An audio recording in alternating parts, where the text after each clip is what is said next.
Why do you care about health? Well, I care a lot about health because I feel like it's my life calling, it's my life mission. The ancient used to always have a saying. They always said, "Health, it's all we have. It's the only wealth that we own." Speaking of wealth, I don't mean to cut you off, but I hear that you're such a dedicated soul to health that you don't even take or receive money for your exchange for good health for people. So you do a lot. So what drives you to do that? Well, yes, I'm glad you asked that question because a lot of people they always ask me, they're like, wow, you've changed my life. And, from birth, I've always known, what I was born to do. I was born to do this, what I'm doing right now. And Mm-hmm. for me, it is my life purpose. In Buddhism, they call it your Dharma. And for me, my Dharma has always been to be able to lessen the suffering of other people. Just like some of the greatest minds have always said, how many people will have a better life because you live? That has always been my purpose. And for me, sometimes people can say, oh, you have nothing to show for, but I'll tell you this, it has given me so much happiness that sometimes even outside me, I even will go to bed and get down on my knees and I'm like, God, why have you blessed me this much? And I wake up on my knees, I'm like, God, why have you blessed me this much? Because to find true happiness is to do for others. If you seek happiness for others, you must find it. It is slow. Wow. So, what got you? What made you? Well, how about this? How did you come into this understanding?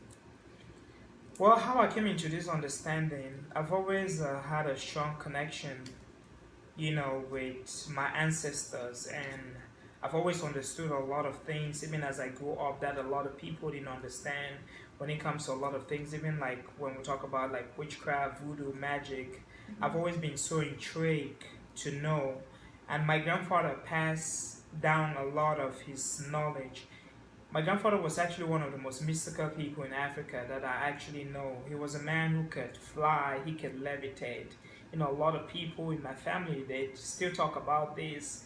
He knew so much stuff about this reality and about the spirit world that he had mastered on how to transcend so many reality. And before he died, I felt like I was the next in line, and I felt called upon to continue and to finish some of what he left undone.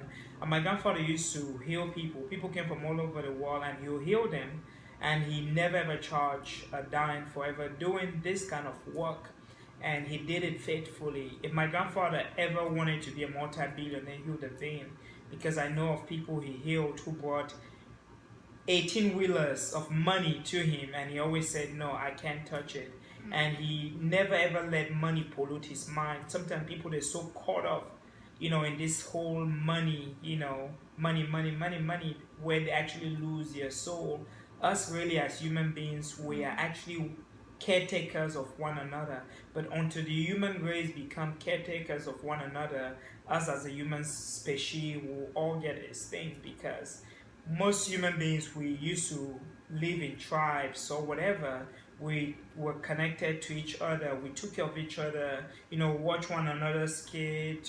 We made sure that everything was moving smoothly. It was all about community. It was about people bringing their heads together and thinking as one, and knowing that one, it's all that there is. Like one of the greatest, my grandfather always said, he said, they used to always say, Grandpa, are you rich? He said, no, I'm not rich. He said, and he always said, love, it's what I have to offer the world. He'd be like, love is my richness. He said, I never even want to ever become rich, because sometimes if you see some of the people that are rich, they become very, very snobby or whatever. They look down on a lot of people. But I've met so many of them, and you can see a sense of emptiness, within their soul. So the more they have, the more they want, and you can see the greediness, within them. So what happens is they strip them from their humane, where they lose their soul, and that's why you hear the concept of a lot of people selling their soul,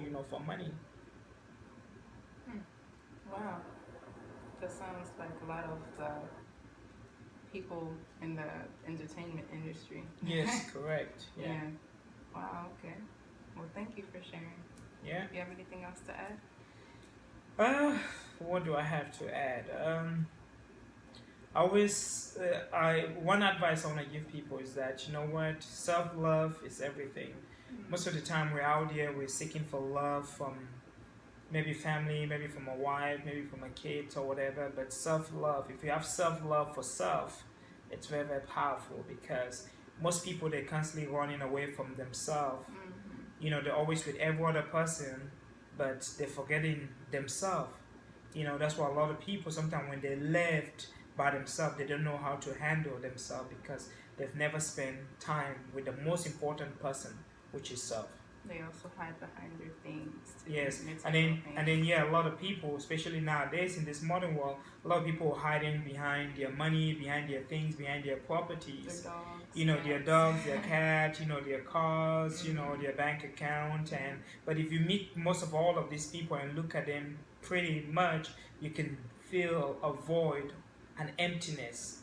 They actually crying out loud that I need help, so they're acting up in destruction. Because one who's full of, what do I say, if they say you're full of shit inside, then all you're gonna put out there, is shit. Okay, so what do you recommend for those people who are stuck and they feel like, they may be depressed and stuff like that, and they're running away from themselves, like in that position, that what you just described, what would you recommend for them to get better from there? Well, to really get better, you can't get any better from a situation without really understanding, the root cause of the problem. Why are you depressed? Sometimes, there's so many factors of depression. Even being in the war, sometimes you can be so depressed. Peer pressure, the food, the pollution, family, friends, a lot of things, make us depressed. But you must